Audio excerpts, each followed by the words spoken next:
Sosok dan profesi JS pengemudi expander tabrak mobil Porsche, rumah ngontrak ngaku kenal pemilik showroom. Terungkap profesi JS pengemudi expander tabrak mobil Porsche 8,9 miliar rupiah setelah kasusnya masuk ke tahap penyidikan. JS, 42, pengemudi expander ternyata mengontrak rumah di kawasan Pantai Indah Kapuk atau PIK 2, Tangerang, Banten. Sedangkan dari pengakuannya kepada polisi, JS mengklaim kenal dengan pemilik showroom yang di dalamnya ada mobil Porsche tersebut. Tragedi expander tabrak mobil Porsche berlangsung pada Rabu, 13 Maret 2024 di sebuah showroom kawasan PIK 2, Tangerang. Dari hasil pemeriksaan awal polisi, pengemudi berinisial JS mengaku sempat menenggak minuman keras, miras, di rumahnya sebelum berkendara. Setelah minum miras, JS kemudian berencana menuju showroom berisi mobil mewah tersebut namun malah bablas menabrak mobil Porsche 911 Gigaton 3. Dia mengakui dalam kondisi mabuk. Dia habis minum di rumahnya yang di PIK. Kemudian dia ke sana, showroom, tiba-tiba menabrak, kata Kapolsek Teluk Naga AKP Wahyu Hidayat, Jumat, 15 April 2024, melansir tribunnewsbogor.com. Lalu apa profesi JS? Dari hasil pemeriksaan polisi, pengemudi expander itu ternyata bukan warga yang beralamat tinggal di PIK 2. Pelaku tercatat memiliki domisili tinggal di Jakarta Barat. Kalau dari KTP, dari pengakuan dia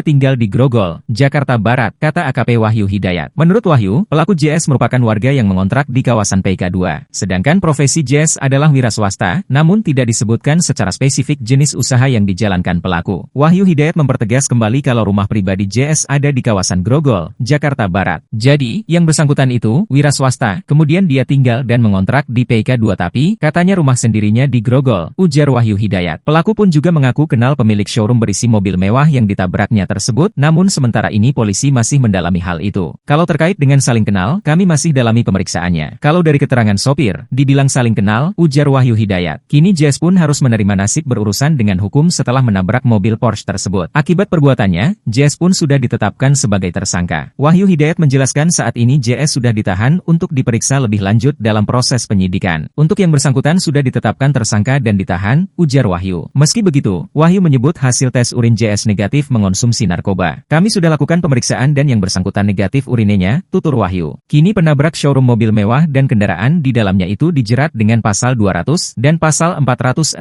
Kitab Undang-Undang Hukum Pidana, KUHP.